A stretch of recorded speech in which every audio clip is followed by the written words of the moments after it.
Jeremy Bash, let's talk about this Russian hack.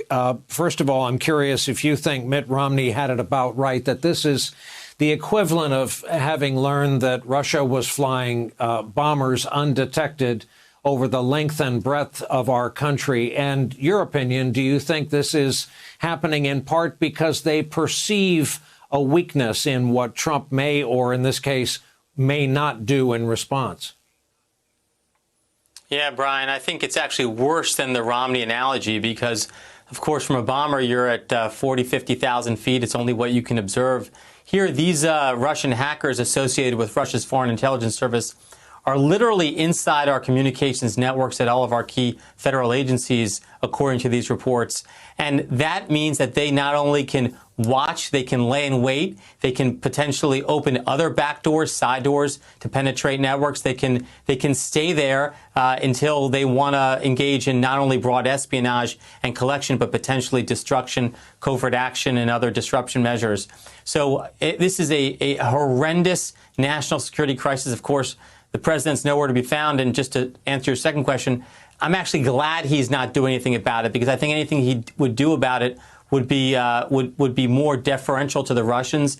Gary Kasparov, the chess icon turned Kremlin critic, I think had it right. He said the way you know the Russians were behind this is because Donald Trump has said nothing about it. That's proof positive. That's what's going on here.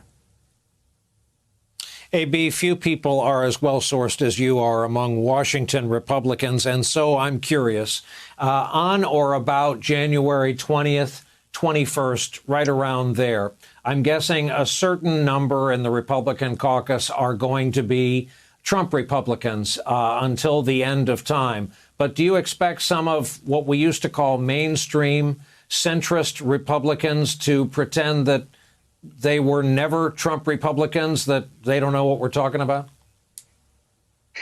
Well, I wrote about this recently in The Bulwark, that I really think that Trump is going to destroy the party without even meaning to, because the new litmus test is whether you're reality-based or you're down for the con, the election fraud lie. And so everyone who gets in the way of that narrative now is on the outs. And these supporters who believe President Trump and believe One America News Network and Newsmax, which they see telling them all this stuff in sort of an official looking news broadcast, they are very angry and they want retribution, and they are harassing the family of Governor Brian Kemp of Georgia and his daughters about one of their late boyfriends who just died in a car wreck in his early 20s. This is completely out of control, very, very potentially dangerous. That's why Gabriel Sterling, one of Brad Raffensperger's deputies in Georgia, an elections official, pleaded weeks ago with senators in his party and the president to please condemn these threats to election workers. This problem facing Republicans after the January runoffs on January 5th, before Biden's inauguration, is they have to choose. If you're Ron Johnson, clearly you will forever say something terrible happened to President Trump in the election. Obviously, Senator Rand Paul has chosen the same. But they're going to have to think hard about whether or not they say on January 20th that Joe Biden is president, he won a free and fair election, he has a legitimate presidency, and Donald Trump has told his voters a lie.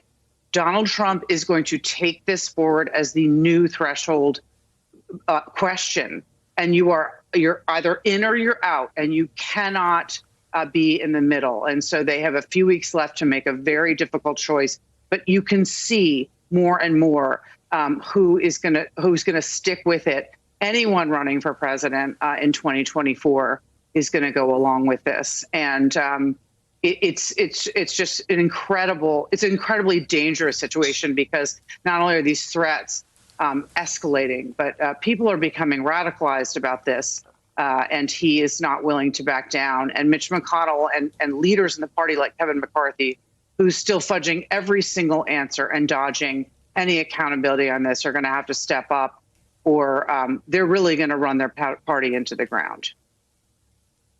Wow. Annie Carney, as we digest that and what it means for the future of a political party, you reported on this suspension of Pentagon briefings today.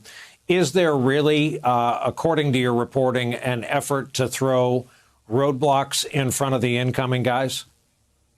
Yes, and the Biden transition officials admitted as much in a conference call they did today with reporters.